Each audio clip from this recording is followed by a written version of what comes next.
Being nice is great until it costs you your time, your respect, and your gigs. Machiavelli said, "It's better to be feared than loved." For musicians, maybe it's just better to be respected. You don't need to be a jerk, but you do need to have a backbone. Because the world of music doesn't reward nice guys, it rewards smart ones. Machiavelli never played guitar, but he sure understood people and how to deal with them. You've been there. The gig you did as a favor. The flaky bandmate. The promoter you had to chase just to get paid. Every musician knows the pain of giving more than they get. I used to think that saying yes to everything would help build my career, but it didn't. It helped build everyone else's. So today we're talking about how musicians can stop being too nice and start thinking strategy. We're only a few seconds into this video, and I'll bet you're already thinking of something in your life as a musician from what I just said earlier. I want you to stop for a second and think about it, and think of what you would have done differently if you would have known everything you did now. Maybe take a moment and write a comment. I'll wait. I'll count to 3. 1, 2, 3. All right, let's continue. Let's start with this. Why do musicians get walked on in the first place? Well, for one, a lot of people see music as just a hobby, no different than playing a video game. They don't understand the hours, the discipline, and the dedication it takes to master your craft. And it's not just musicians. Photographers get the same treatment. Oh, you're just doing this for fun, right? That kind of mindset is what leads to exposure gigs.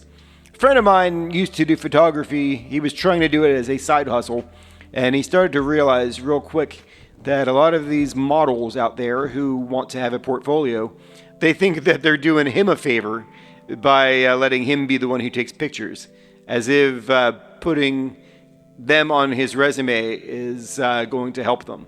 It might, but they're not exactly in a position where they have a name behind them. They're just up-and-comers.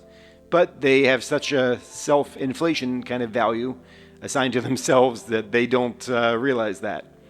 Pretty selfish, really. So this is what ends up leading to exposure gigs. You've heard it before. It's for charity. Oh, working with me will be great for your exposure. We don't have a budget, but it'll be good for you. Meanwhile, the bartender gets paid, the sound guy gets paid, the lighting tech gets paid. But you? Oh, you're supposed to be doing it for fun, right? I'm not saying favors never lead anywhere. Sometimes they do. But if there's ever been a fast way to show the world that you lack self-respect, this is it. I've been there myself, saying yes to things I shouldn't have, sacrificing my time for people that would not have done the same for me. That's life. You live, you learn. But Machiavelli would have put it best. If you're too accommodating, people stop seeing you as an equal. They see you as a resource. Here's something you can do today, and it's much easier than you think. Learn to say no thanks with a smile. Learn the art of saying no, politely, confidently, and without guilt. Let's say someone calls you up and says, "Hey, we need a guitar player on January 12th. It pays $100 and we're going to need 2 rehearsals." This might appeal to you at first, but if you stop and actually do the math, the driving, the gas, the time spent rehearsing for a one-night gig, suddenly that $100 doesn't look so great. You might even realize it's not just one evening, it's 3 days of your life. If you also have to spend a bunch of time learning songs you've never played before, it really might not be worth it at all. Basically, it's a balance that you have to measure for yourself. The main point here is simple. Don't be afraid to say no thanks. If it's not going to help you grow financially, musically, or professionally, it is okay to pass. Now that we've talked about protecting your time, let's talk about protecting your image. Because in the music world, perception is power. Before anyone hears a single note you play, they've already judged you. Your confidence, your tone, your presentation, your consistency, all of it communicates who you are long before the music does. And like Machiavelli said, everyone sees what you appear to be, few know what you really are. If you act desperate, people will treat you like you're desperate. If you act professional, people treat you like a pro. So start shaping your reputation consciously. The way you post on social media, how you communicate with other musicians, the way you show up to a gig, even how you negotiate. Whether you realize it or not, every interaction is branding. And here's the truth. In this industry, your reputation often gets booked before you do. Machiavelli would call that strategic perception. You're not lying, you're leading. You're showing the world your best self, not the insecure one, not the unsure one, but the one who knows their value and acts like it. So next time someone offers you a project, a collaboration, or a gig, just remember, it's not about whether you can do it, it's about whether it fits the image and trajectory you're building. Play the long game. Don't chase every opportunity. Choose the ones that look and feel aligned with your bigger story. It's very important now that we talk about what professional really means.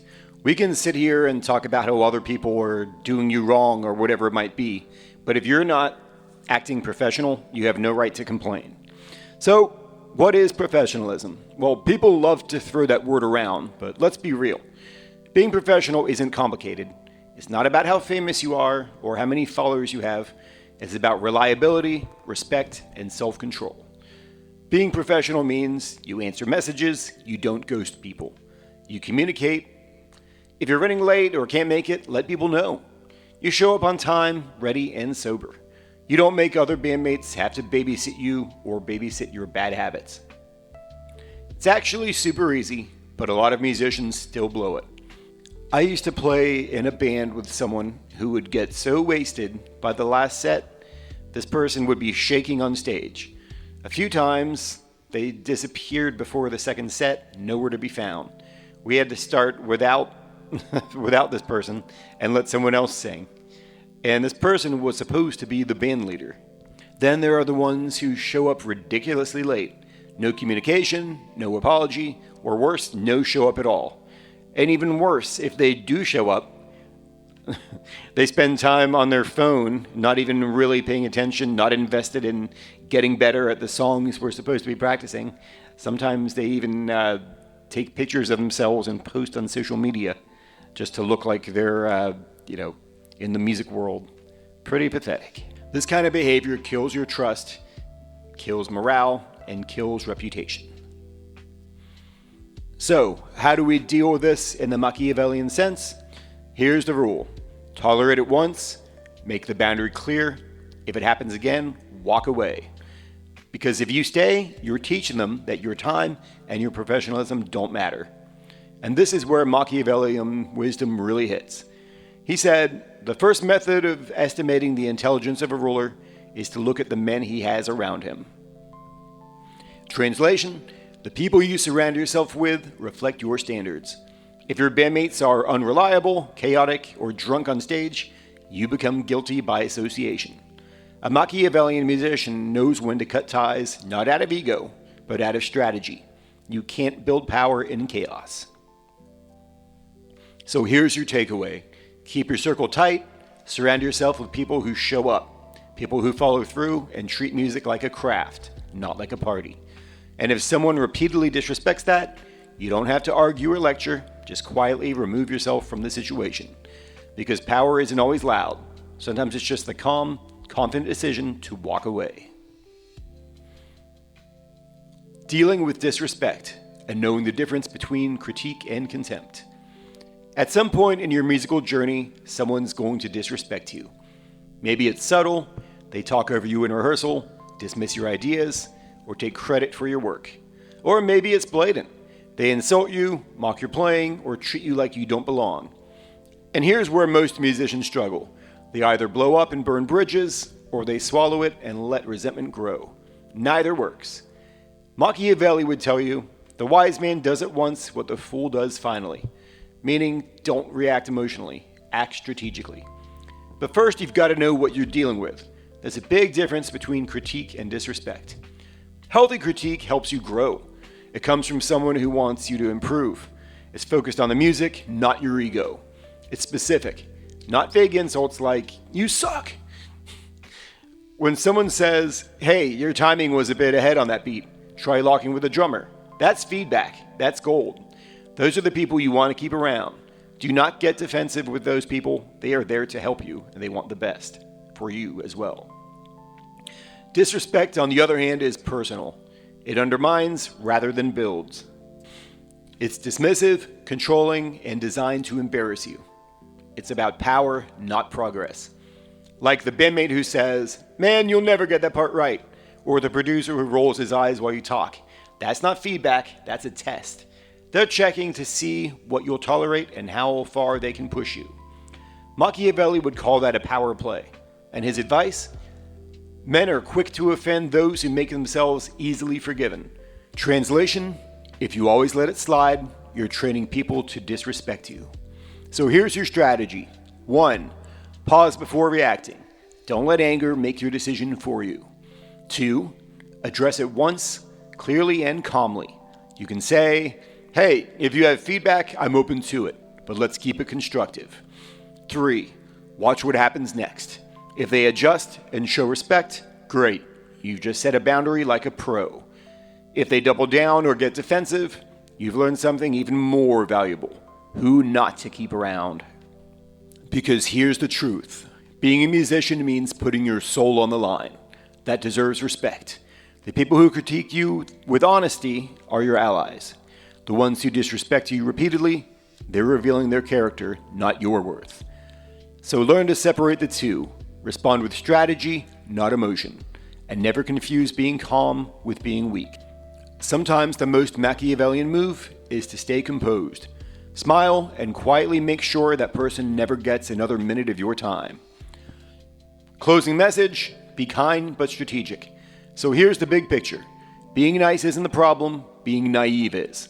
Kindness is a strength, but only when it's backed by boundaries, awareness, and strategy. Machiavelli wasn't telling people to be cruel. He was warning them not to be used. And that applies to musicians more than almost anyone. We give our time, our emotion, our creativity, often to people who see it as free fuel for their fire. But when you learn to say no, when you protect your energy, when you show up like a pro and surround yourself with others who do the same, everything changes. People start treating you the way you treat yourself. You don't have to manipulate or dominate or play games. You just have to think like a strategist. Be kind, be respectful, but never be a doormat. Because in music, just like in life, being nice might get you noticed, but being strategic is what makes you last. Drop a comment on anything in this video that sparked you, brought back memories, how you dealt with it, maybe how you wish you would have dealt with it now in hindsight. Thank you. Bye-bye.